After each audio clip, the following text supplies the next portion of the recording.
Here I am again, taking a look at Bloody April, trying to do a pre-game play. And this is just really, you know, an extension of the setup woes thing. I looked through this new player start here. The first thing I found was, hey, it didn't cover the pre-campaign setup, like what you have to announce and whatnot. It handled it all as some sort of role-playing type experience, as opposed to telling you what you have to do in the game to accomplish stuff. Likewise, when it goes to starting to take off, right, it jumps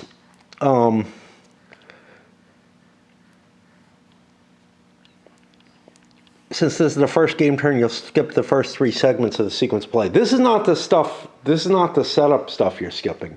We're supposed to do the setup stuff, but there's nothing in the game, in the description that tells you, you know, the actions you would take to do that. But then as we get down here, it just starts assigning you to moving and telling you what the effects are. So for example, the cost for the wind, it just tells you what it is. It doesn't really explain how you're supposed to calculate that out or direct you to play aids that would help you or rules sections or anything like that. It's just kind of giving you a narrative of the play. And I decided this is fucking useless. If I'm going to have to fight my way through trying to understand what's going on here, I might as well just fucking play a scenario, okay? I honestly, for a game this heavy, the rules are absolutely atrocious.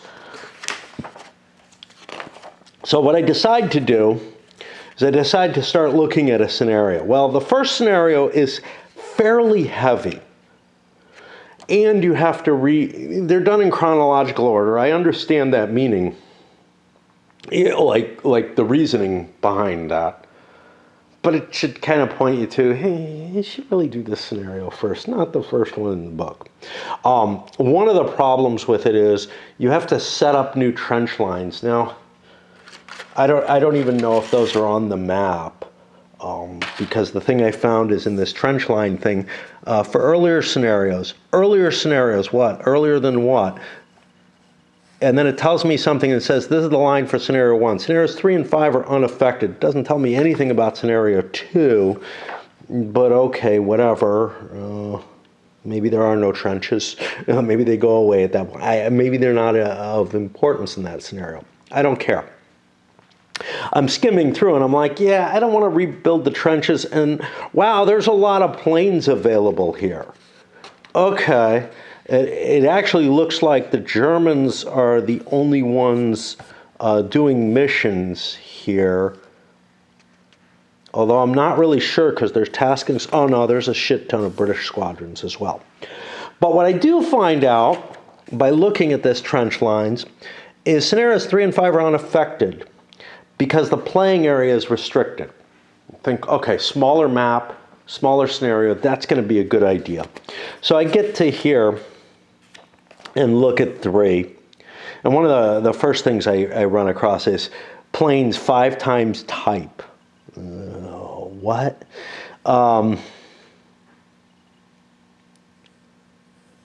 Roll for type of airplane on the German Scout availability table. Would be useful if you told me where that fucking was.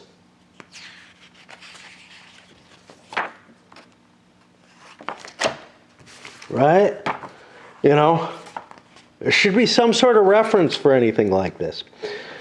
I guess it's here. And so, yeah, we'll be rolling and seeing what kind of planes they have. Now, I'm just kind of, I have the fear that I'm not going to be able to play this game. So I want to record as much as I can of my struggles with it. Just to give kind of a heads up. Look, you know, there's people who look at this and rated a 10. There's quite a few of the people who played it rated a 10. I get the feeling that most of the people who are playing it are coming from that downtown Elusive Victory and stuff like that background. So they already have a pretty good idea of what this is like. I played Elusive Victory. I don't know if I played one or two scenarios of it, but I was just like, yeah, this is totally not for me. And I have the fear this is going to be the same kind of thing, where it's just I'm not willing to commit to it all.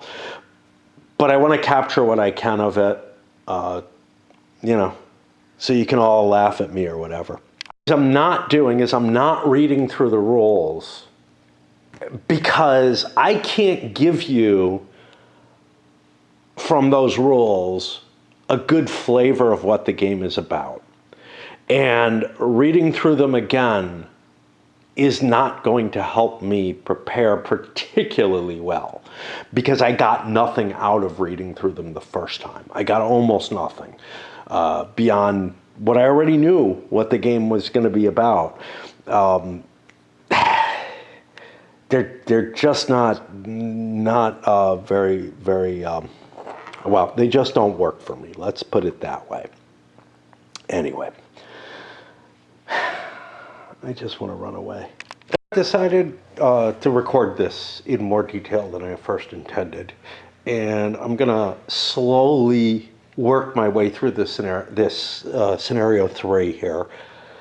It looks like a very simple scenario compared to the rest of the stuff in the game. It has less variables in play. So the first thing there is sort of what looks like a lot of historical stuff, none of which looks terribly important. Time of day. Okay, so I set that over here. This is the thing, like, there's nothing in the rules that sets you up with all this.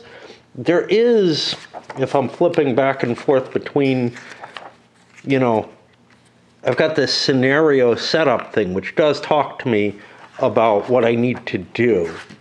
But, it's in the same book in a different location, so it's not terribly useful. We can be used to this kind of thing. It's a reasonable place for this stuff. It's just I may have to flip back and forth. So time of day is 0930 to 1100, 45 turns. This only holds 20, but that's okay. We can add another 20. Of importance, the time indicates where the sun is. For whatever that matters, right? Like, it's not absolutely clear to me until I hit the rules on that again that I'm going to be able to cope with that. But I'm just trying to set something up and force my way through in a way that normally I go through the rules first. I don't even know if I'm going to go through the rules. I may just try to play this scenario and see what I can get. Roll on the weather table for March. Okay, so I found a weather chart here, and we need 10-siders, so let me get a couple. Okay, so what do we get with this? Well, we get a 9, which is fog. So now we got to find the fog counter. I'll be back. This is going to be a lot of little pieces like this where I'm trying to figure out, how to set up the scenario even. Because again, it's just everything in it is going to be kind of trying to put together the procedural game that's there. Fog counters, but they tell me where the fog is on them, which I don't have here. So let's look this up. Visibility affects the designated band. If the time of day is 10 a.m. or later, result is mostly sunny. We're starting at 9:30, so it's not going to change to mostly sunny until we get to the 10 a.m. I don't remember how long turns are.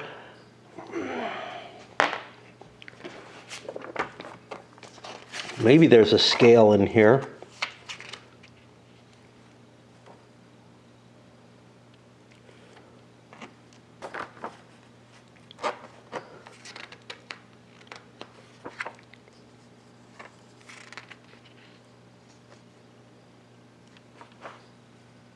Well, But at some point or another, I'll be able to figure out how long each turn is so that I can calculate when the weather changes, if I can remember that kind of stuff.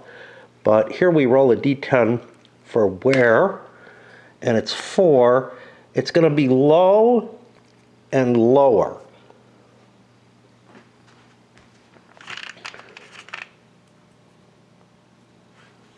We put here. This fog doesn't happen just in bands. Okay, so we got something. Now the Brits. Now we put 4 Archie counters in active and 5 for the Germans in active. They have to pull those out specifically.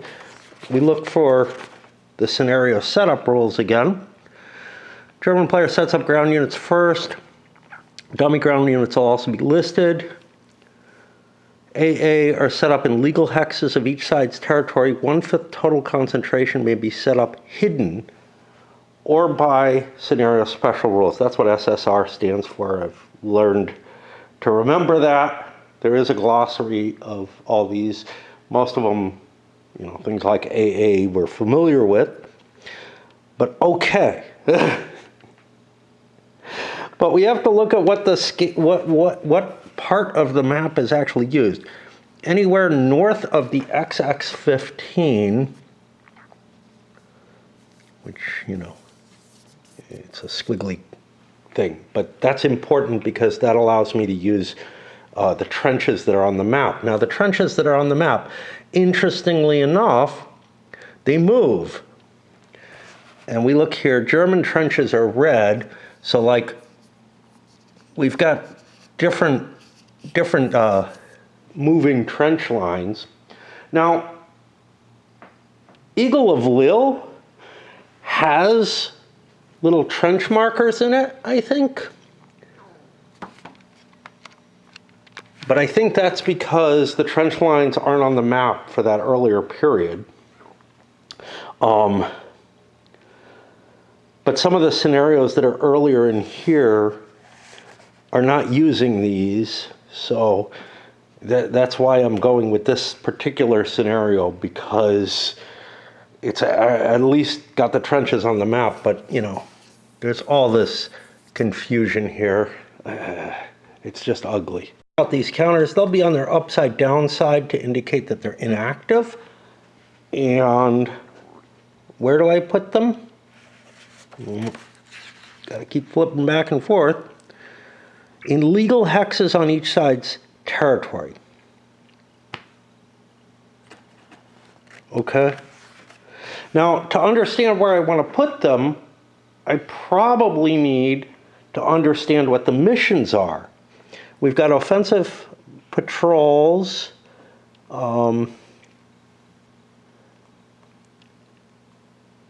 then the specific squadrons, one of which has a flight in air, I guess. And then these. And that's it for the scenario, so there isn't a hell of a lot. Wait, we got the AA is in the special must be placed, 1 per grouping in the following. I got 1, 2, 3, 4, 5. I've got them spelled out.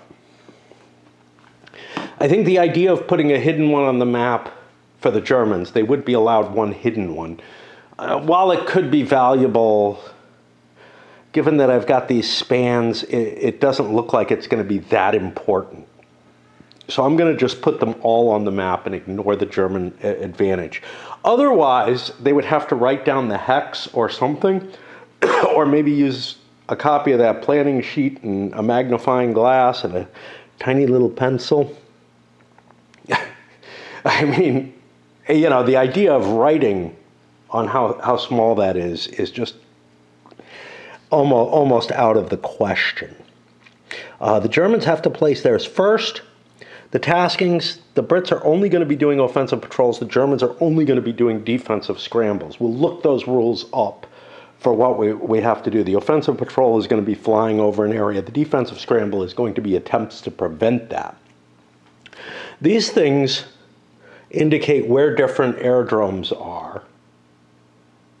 but they aren't all available in every scenario. For example, we've only got 3, well actually we've only got 2 here, and it looks like 2 different airdromes here. That's part of the reason we're doing this, is because it's such a tiny scenario. Most of them are a lot more like this, or worse. Out of tea, I'm almost out of I'm out of tea. I'm almost out of battery, and I'm going to be taking my time on this. And I don't even know which way the wind's going. I guess I get to roll that too. Let's get that out of the way. So I'm going to get 15 miles an hour. I already have that counter drawn for the next one. And wind direction. Now this is interesting. It says roll for wind direction. I don't know if that's where it's out of or going to. Normally it would be written as out of. Here they do not say.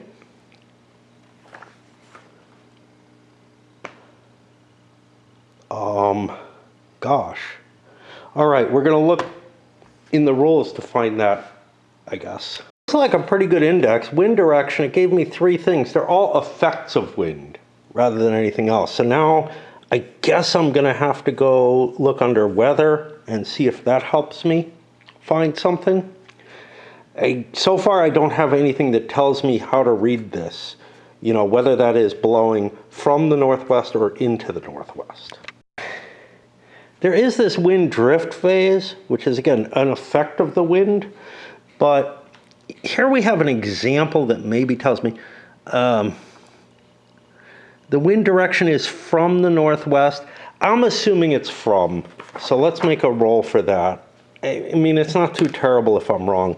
That's 10, it's going to be northeast. I could just, then have the wind going the opposite, like the prevailing winds might not work. They might work exactly wrong, but I don't know how big a deal that is. Yes, it affects wind drift, but that's like this really goofy thing where everything on the map is just moving a tiny bit, and it just means you have to work a little harder to calculate where you're going to go. Anyway, I am stopping there so that I can get some more tea, get another pipe, load this, charge this battery, whatever.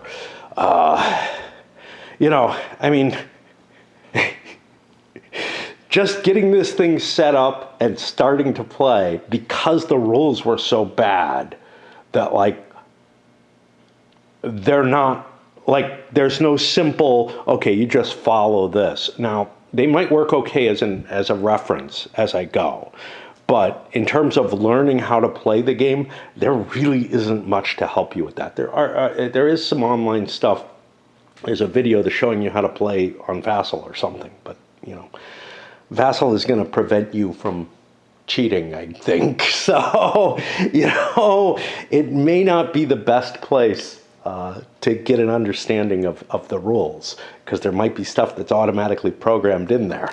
Hey, there is a reference, somebody made a note in their BGG comments for the game that the designer answered a lot of questions over on CSW, but some of them were kind of puzzling.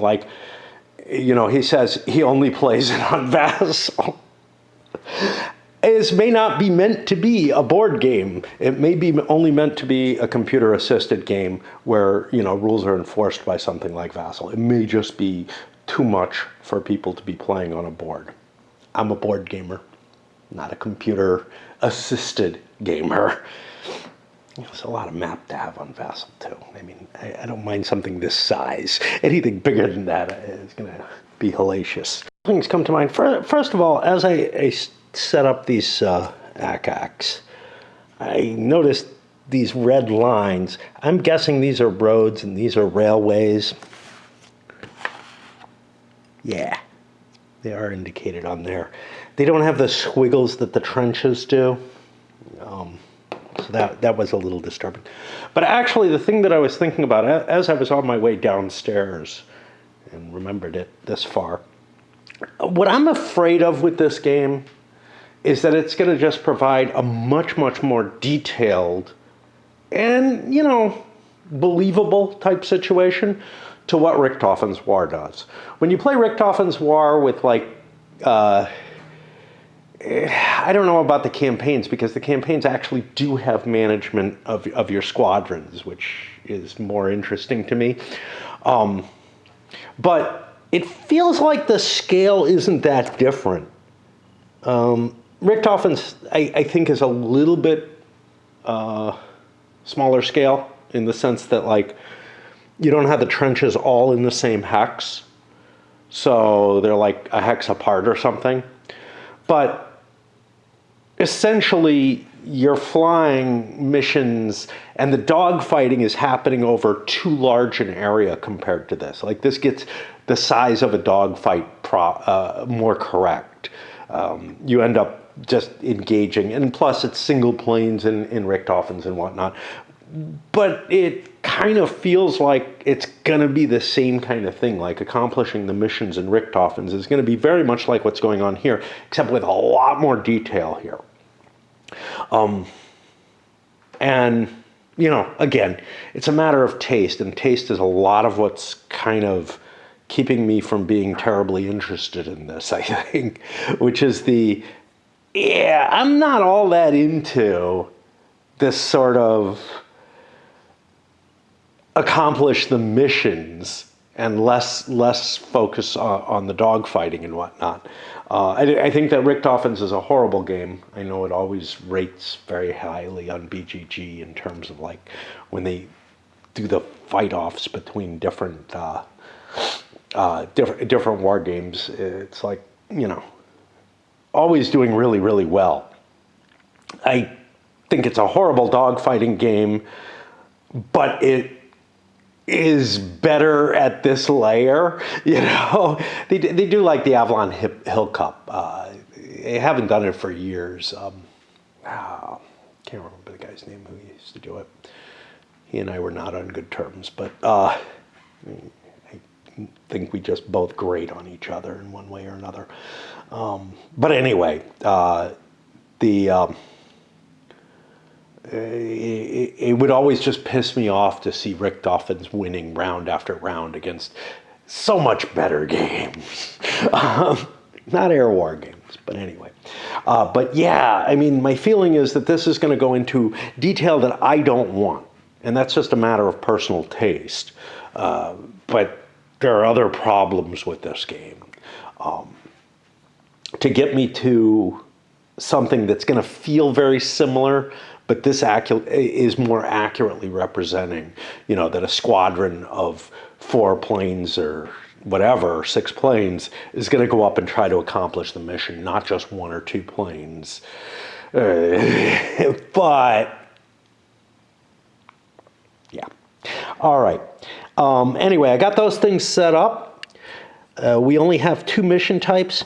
Let's take a look at those mission types. We have some special rules here. German flights may not take off until a British flight is detected or enters a trench line hex. That's important because the Brits are going to be launching their missions, and then the Germans have to react to them. But before we get to that, let's look at the 2 types of missions, which are somewhere.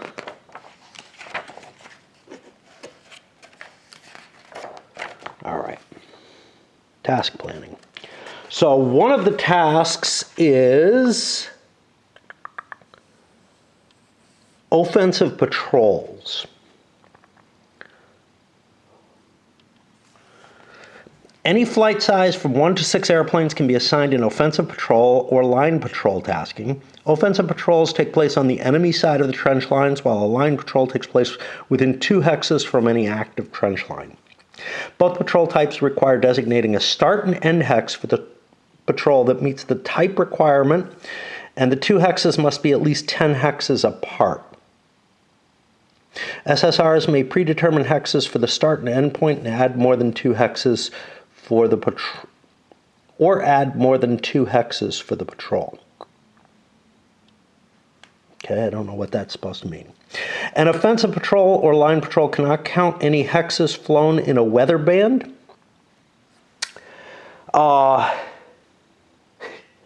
That means we essentially can't fly during the fog. We're going to have to try to crowd things in, and so we're not even going to take off until that fog lifts. So that's going to be something that'll shorten our game, so that's good. This is the wrong thing.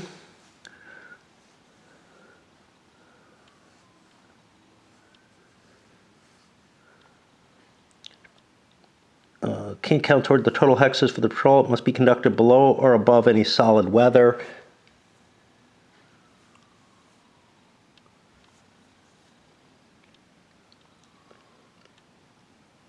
Okay, I think we can patrol above, actually, so it won't.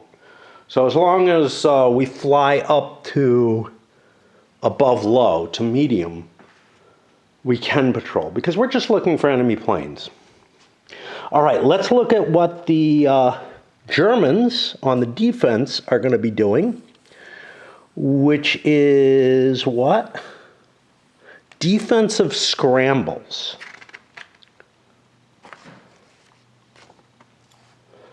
Any flight size from 2 to 6 airplanes may be launched on a defensive scramble. This is the primary means of launching German scout flights. Okay. It's not a lot of information. The defensive scramble is just going to be able to fly as long as it wants to, hunting enemies. But I'm still not sure what's up with this offensive patrol. It takes place within, yeah, okay. So I'm going to have to do it somewhere over the enemy lines. And the 15 hex line is good. There's no possibility of any ACAC over here, so I'm going to probably aim over here. These are going to be the trench lines, so I guess, you know, a hex like this would be okay. But they've got to be 10 hexes apart. And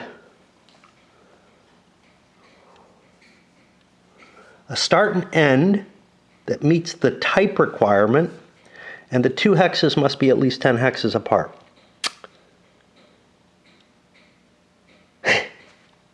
That's all it's telling me. You know what it's not telling me? What I have to do, but I think what I have to do is fly between those 2 hexes. And you get some points for doing that. That's something I remember from the example of play.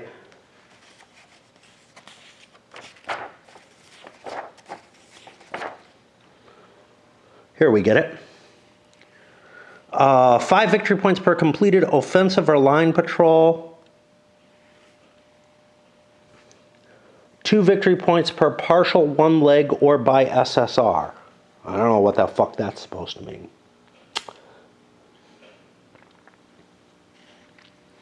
Get points for shooting down planes. Stuff that I can't do here: observation balloons, photo recon, artillery cooperation, ground units identified. None of these apply. I don't think I can do trench strafing. So yeah, I get 5 points per completed offensive or line patrol. Well, now, again, when I looked at the offensive and line patrol, I got the feeling that I have to fly between those 2 hexes. But again, from the thing that I read over here, this stuff, it looked like I have to fly twice. I don't know. So what is this? Captain Ball decides that your patrol will go from hexes 3121 to 3613, and you will fly back and forth twice for a complete patrol. Captain Ball decides this. Okay, great. This has nothing to do with the rules. Captain Ball decides this. I don't know what it sounds like. 3121 to 3613. Let's take a look at what this is, because this is a different scenario. But 3121 to 3613 is up here. 1, 2, 3, 4, 5, 6, 7, 8, 9, 10. Okay, so that's got that 10 hexes. If this is an offensive patrol, and I don't know if it is,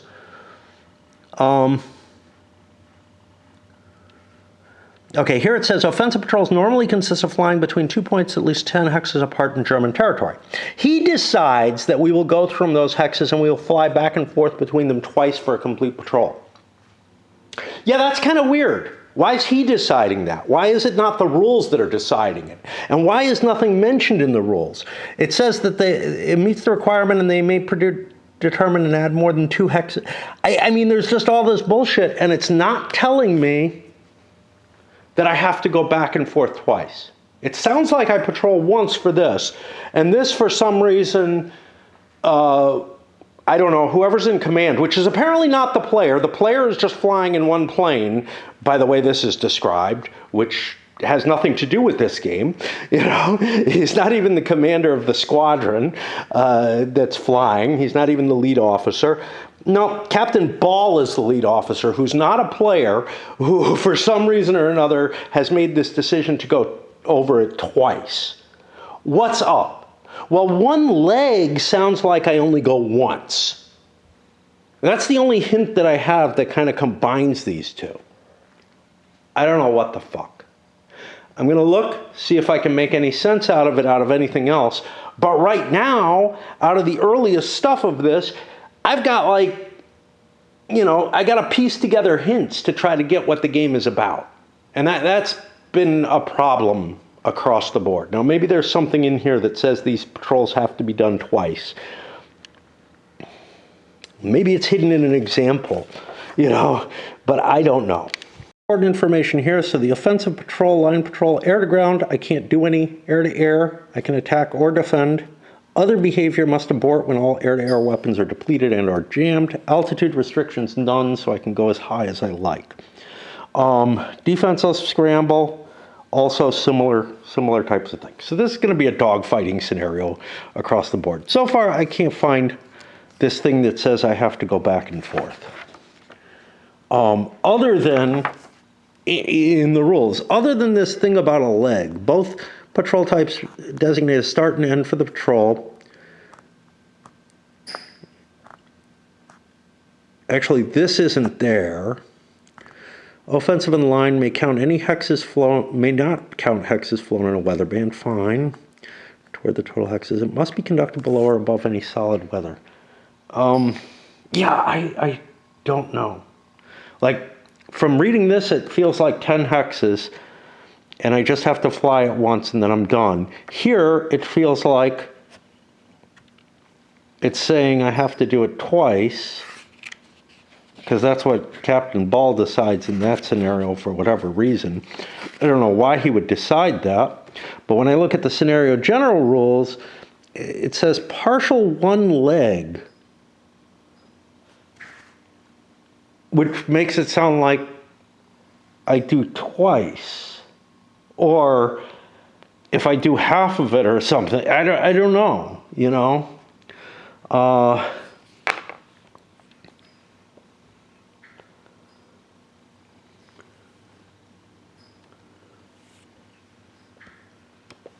Yeah, I just don't know. I'll keep looking.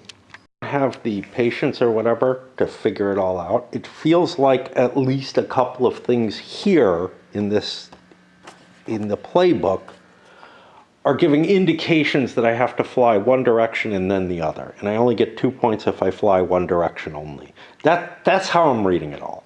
But it's like, there's nowhere where it really talks about legs or anything other than in the victory conditions.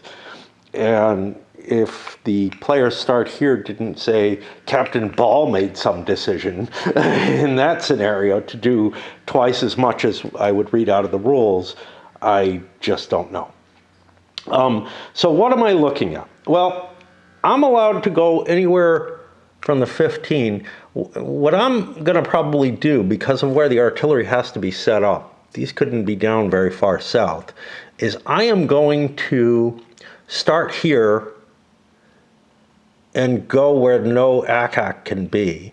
1, 2, 3, 4, 5, 6, 7, 8, 9, 10. So I'm going to go from 2614 to 3309, I guess. I should write that down somewhere. I don't have anywhere on here that I can write down a mission. I can put the task down, that's not a big deal.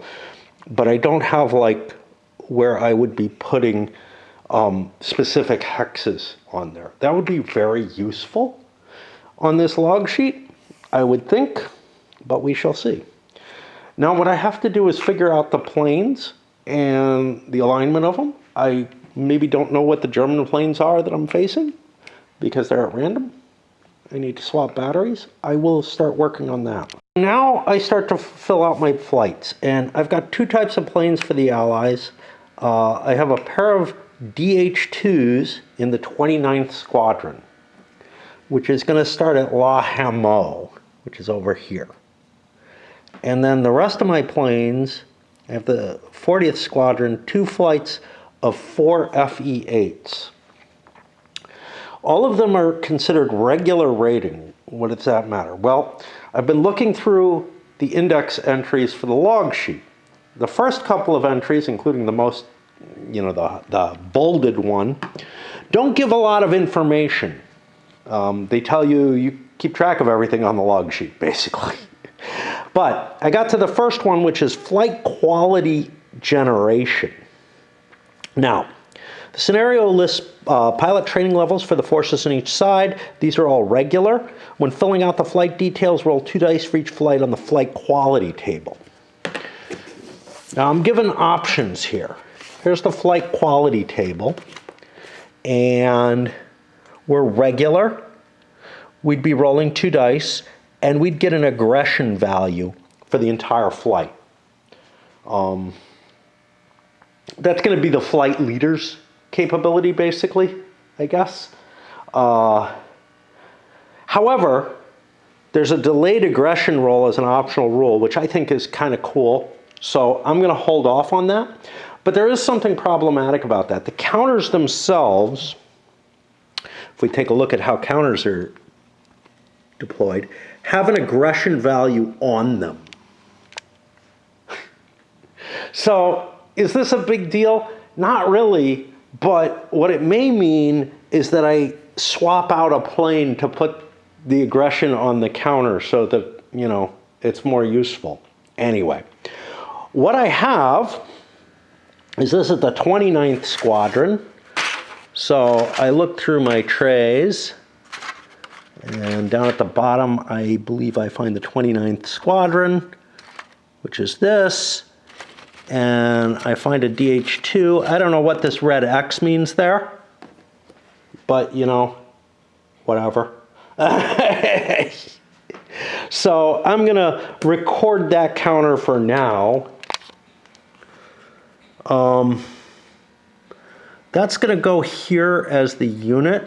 I may erase that. And at the same time, I grab one of these. We'll take counter number 1. And we're going to make that flight number 1. Is this the right things in the right places? I don't know. And we're going to put them off. We haven't yet plotted what we're going to do. By the way, they do say that you should put the hexes that you're supposed to deal with on here. There's no place to put that. Yeah, there's task. There's room for it. Also, on the back of these is where you put information about the ACAC counters and whatnot. And whatever. Yeah.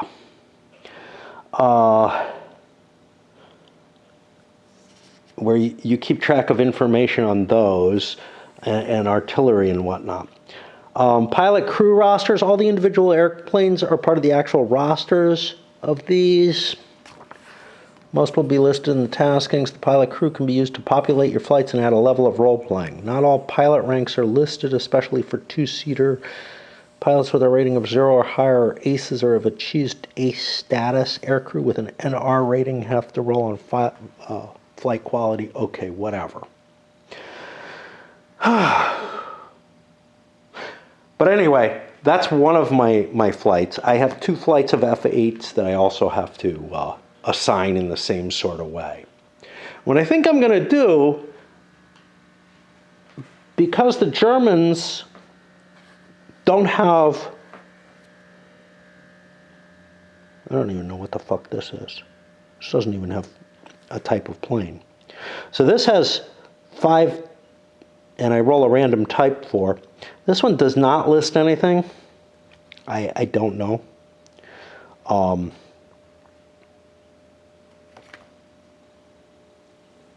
But I do know this, JASTA 11, wait, JASTA 30, optional rule. See if they're available.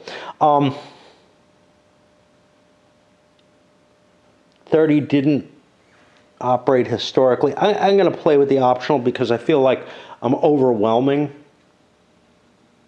with the number of Allied planes, but honestly, from what I've heard about the game, Richthofen can pretty much blow up anything he gets next to. So the Germans are going to be able to, you know, just shoot down pretty much any flights that they can detect and deal with.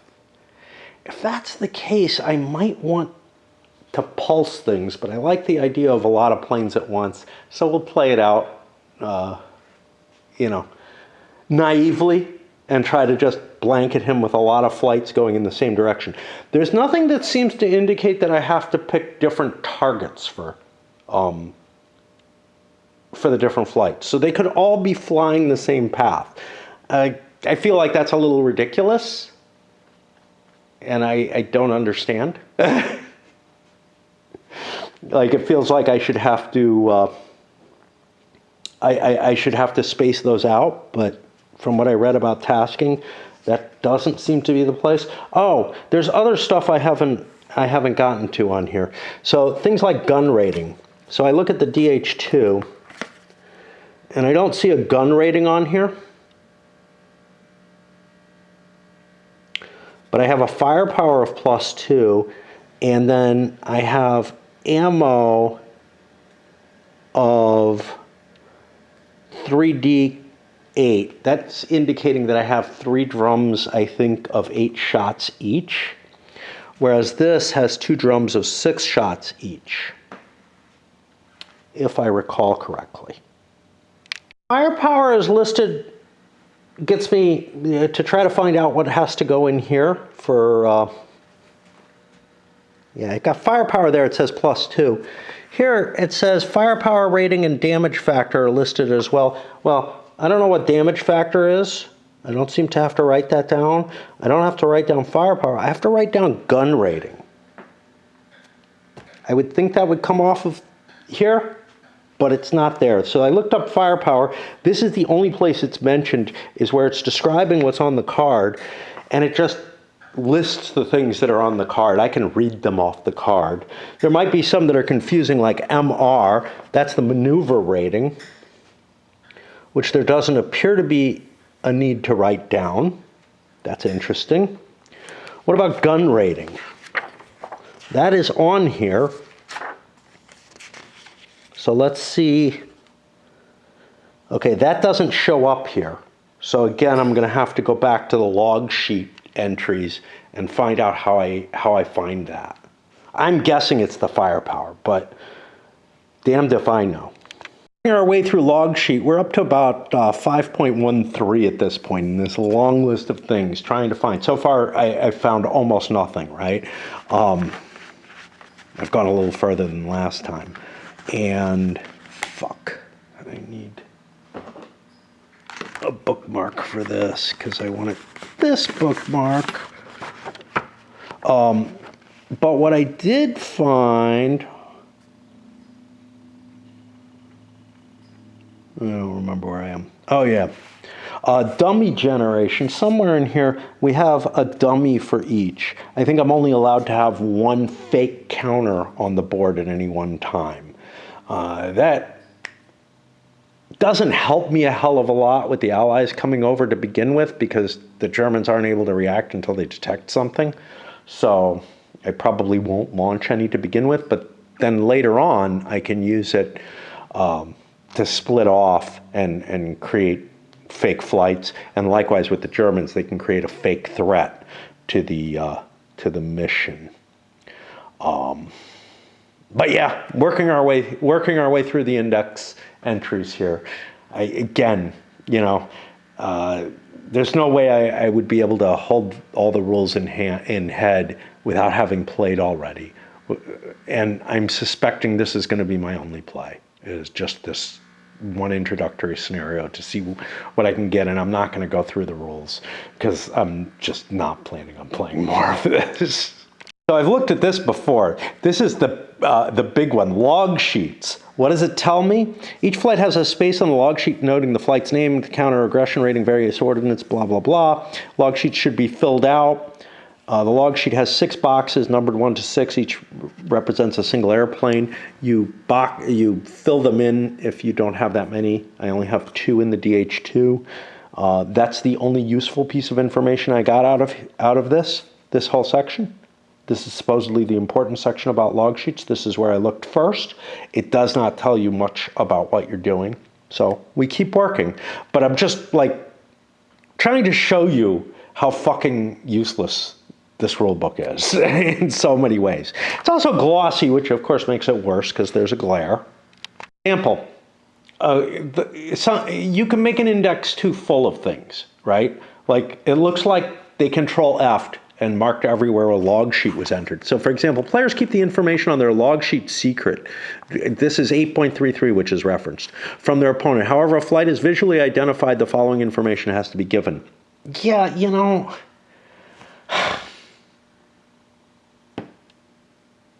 I don't know. You know, it's like I'm looking shit up that is just not giving me anything like the answers. And when I look at the primary, the bolded index items, those don't really help me. They tell me in general the log sheet is there to keep information on. Oh, great. Example, it sent me to flight abort, where what it says is that I marked that the flight is aborted on the log sheet. There isn't even a place to put this, but, you know, whatever. But, like, again, this is not the kind of thing I'm looking for. I'm looking for where to fill how to get the information that I fill out on here. And, yeah, it keeps referencing other stuff on here. Way through the entire list, and I do not know what gun rating is. Again, I'm assuming it's firepower. Is it different? Let's say I have a plane with 2 guns. So a plane with 2 guns has 2 different firepowers on it. The SE-5 has a wing-mounted gun as well as a forward-facing gun. It's all I can guess that it's meaning to be. It would be really nice if, like, I don't know. I don't know. Cameras and bombs are handled specifically in those tasks where you'd be carrying them. I don't know. Again, they seem to have some kind of role-playing use for this shit. It's space that I can write the hex numbers on or whatever. Planes that are shot down and whatnot get marked over here, so I don't really need that information. It's not like the role-playing really makes a lot of difference because there are no campaigns like that are longer than a day. So you're not going to be keeping track of individual pilots or anything unless you make up your own rules for the game. So the log sheet is supporting, you know, shit that, as far as I can see, is not added to the game. Maybe it got thrown in a C3I or something. But I have no information about keeping track of the pilot and crew members for a particular plane and, you know, how good they get and whatever. That would be interesting stuff. It's not in the base game. Yeah, I'm guessing that's the gun rating. And I'm pretty frustrated at this point, so we're going to break for a while. Lack of information about how to fill this out led me to make a mistake. Which I just discovered coming back up here after a little bit of a rest and doing some tax-like stuff for my inheritance. I put unit as 29. That's not right. That's just the squadron number. The only thing I can do as unit is to take the pilot's name, I guess. That's all I can figure, because I take a look at these, and these are the same. So, yeah, the squadron leader's name is, I guess, the way you fill that out. Germans, I have something different. First of all, I have JASTA 11, which is definitely going to be involved. And JASTA 30 uses the same kind of planes. I don't know the flight size for that yet, or if it's available. So let's look at JASTA 11 first. 5 times, and we are in March, I think. Yeah.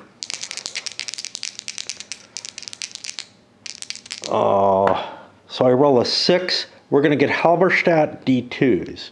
I don't think von Richthofen was ever on a Halberstadt.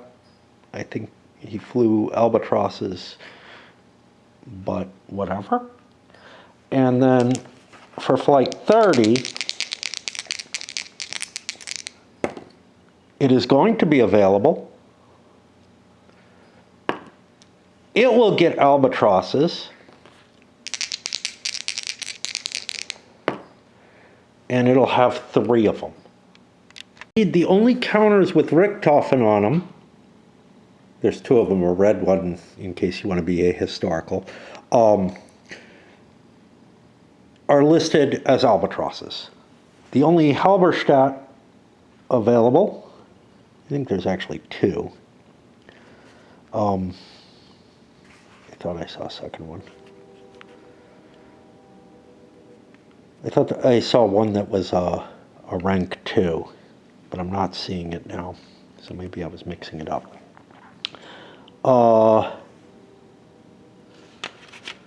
The only Halberstadts available for this JASTA have no marker, but I'll give them the +5 that I'm supposed to give them for the scenario, I guess. Okay, so actually we have, Jesus, we have all the official officers that were on there, which don't really matter.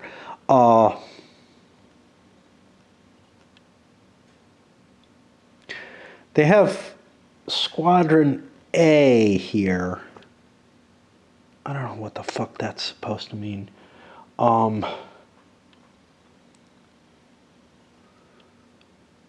That start in the air that I have to put in play.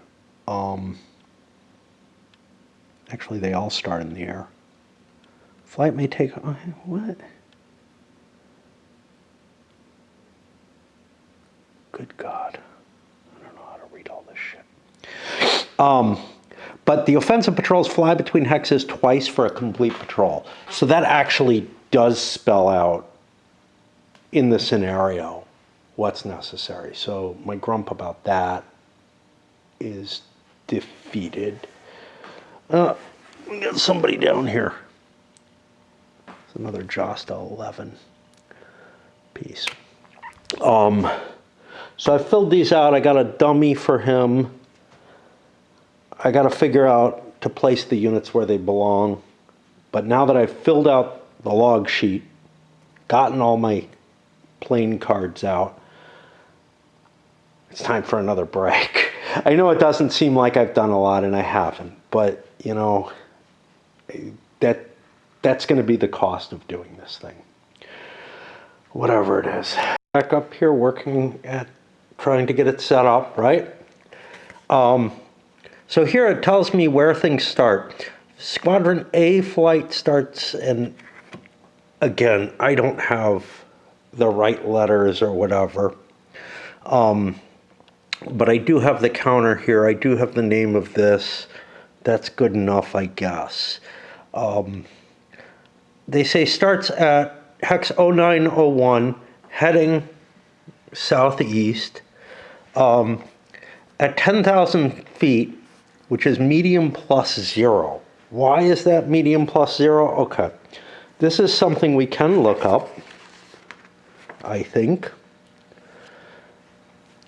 Squadron medium starts at 10,000.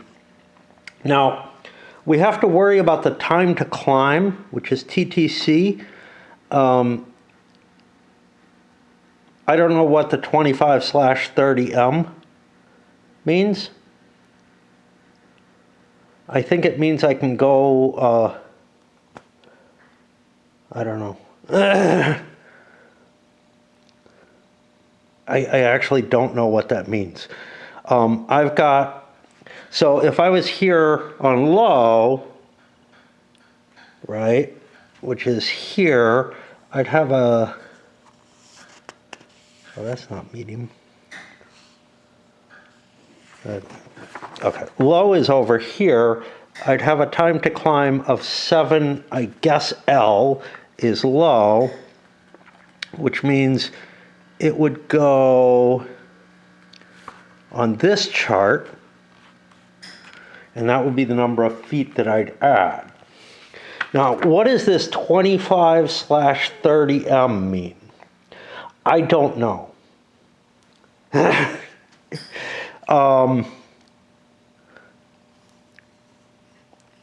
We don't have a 25 column here, so that doesn't even work. The 30 would be this many additional feet added. So basically, the time to climb is telling you some kind of ratio until you reach the next level. Now, this thing can only go up to 15,000 feet, which is the 25. So that's what the 25 is telling me. That's the limit that I could go up to, but I'm going to be on the time to climb to high of 30 to get up to that 25, which means it'll take me 25 climb actions to get to my maximum height. I guess, because there's no time to climb 25, so, but I will be at the height listed on the TTC high. I don't think this is explained. It might be. We can look at it. There's a whole bunch of different references. I'm not going to go chasing it down. I can figure out what it is meaning to say, but I don't remember reading anything about a slash divided one, but it could be in there. Okay, so that's the start of this, right? But now it has 66 endurance points remaining. Now, the FE8 has an endurance of 90. That's basically, you spend an endurance or a couple of endurance based on what you're doing. It's basically how much fuel you're using up or whatever. So it's tracked on here, and again, this doesn't get explained very well. So I have a 90.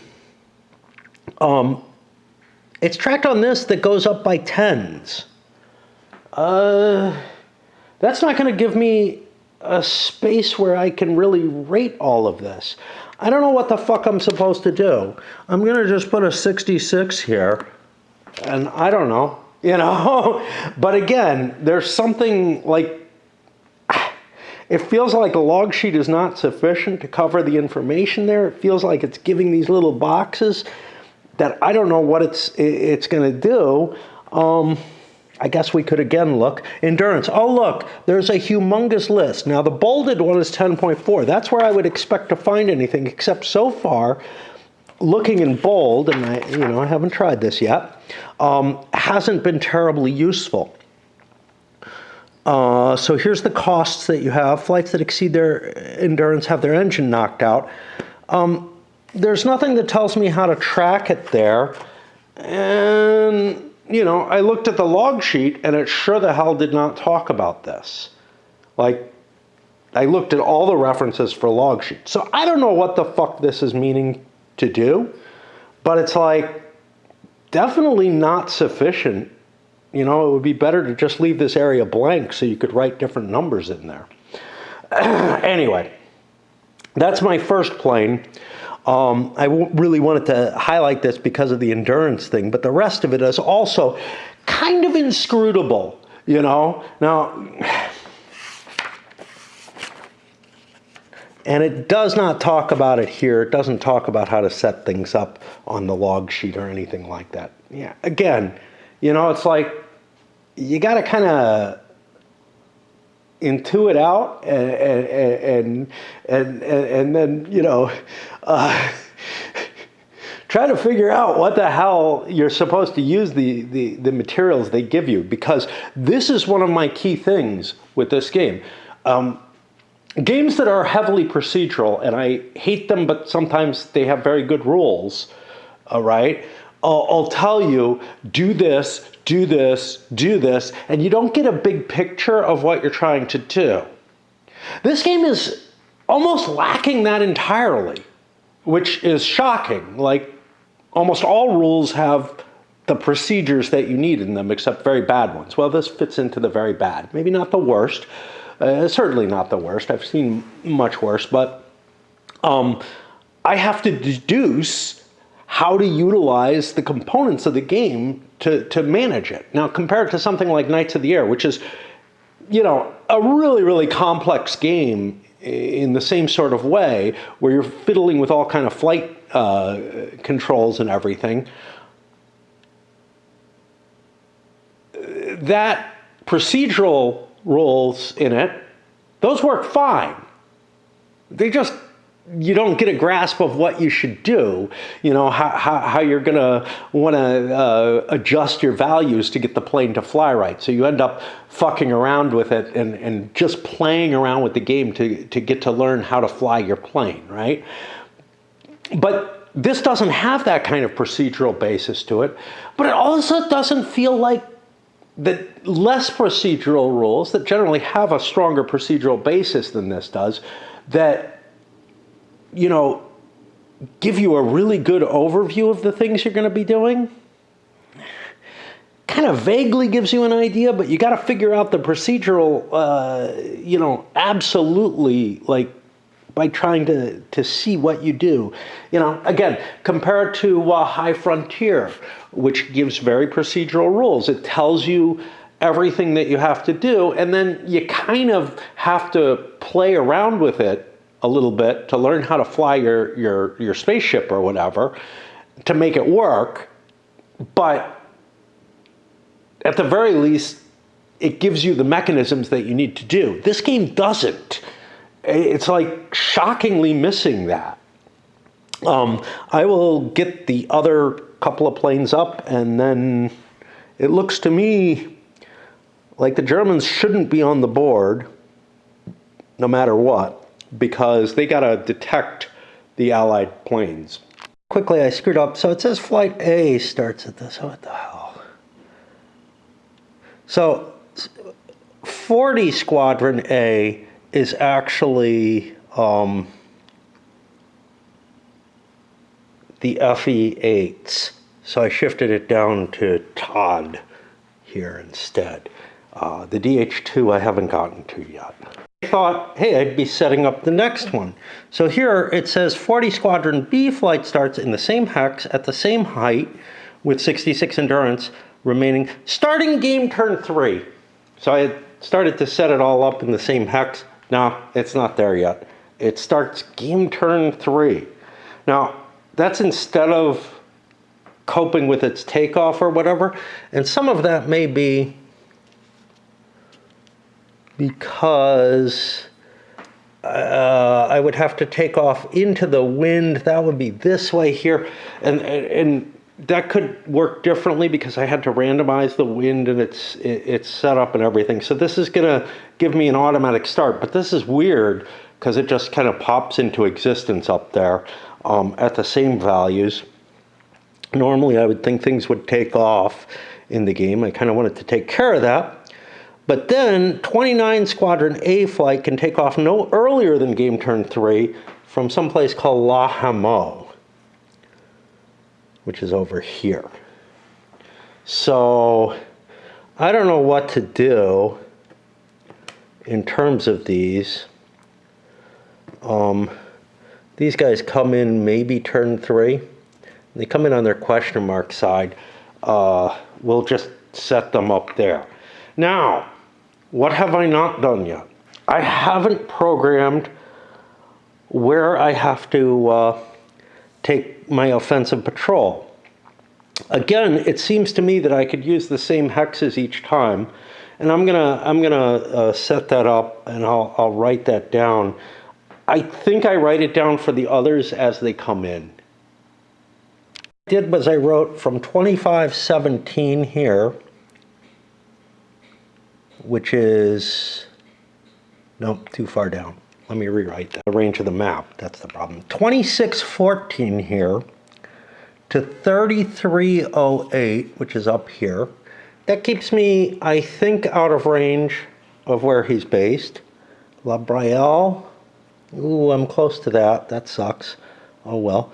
And, but it keeps me out of the guns. And something called Falmouth, which I don't have to worry about too much. But that's the optional one. I don't even know if they're going to come into play because that's secret, right? I guess, maybe. Whether or not they actually show up. So there is some danger that these Halberstadts are going to catch me. But what's not going to catch me is any of this Ack-Ack. I'm far enough away from all of that that it can't affect me at all. So I'm going to be flying down and across for whatever that matters. We'll see what happens. I think I'm set up to play, which to me means I'm going to load this one up.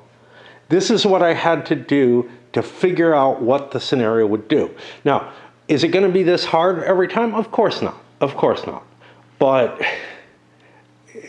trying to struggle with it the first time, looking at the Let's Play, or whatever the fuck it's actually called here, the Read This First thing, that didn't really help. Like, I could not cope with that. I have difficulty with those kind of things to begin with, but in the case of this one, you know, it's talking about what boots and coat I'm wearing. Decisions are being made by some dude who's not the player, and no instructions are being given as to what you need to do to record the shit in the game. Right? It's like most of it, you can kind of deduce what you need to do if you work your way through the rules, but if I gotta do all that, I might as well just fucking follow, you know, the rule book and whatnot. It's going to be just as hard to deal with the sequence of play and all, but that's okay. At least we're going to actually get to move some pieces. Anyway, I'm going to load this up. And like I said, I think Eagle of Lille was an absolute mistake to buy. I should have known. You know, Elusive Victory was so hard, but my thoughts were, it's going to be a simpler game because it's World War I planes. It's not going to have, you know, all this kind of air detection type shit happening with radars and everything. Yeah, well, all that detection shit's happening. It's just happening with lower tech stuff. And honestly, if anything, I think this is a more complicated version of the series. And certainly the rules are worse. Then at least that's what other people are leading me to believe. My feeling is that the only people who like this game are ones who were already hooked on the series' earlier versions and were excited about a World War I game. It doesn't have a bad rating, but the thing is, I think people like stayed away from this series, you know? Like people who didn't like it, like me, didn't go out and buy this one. Ah, well.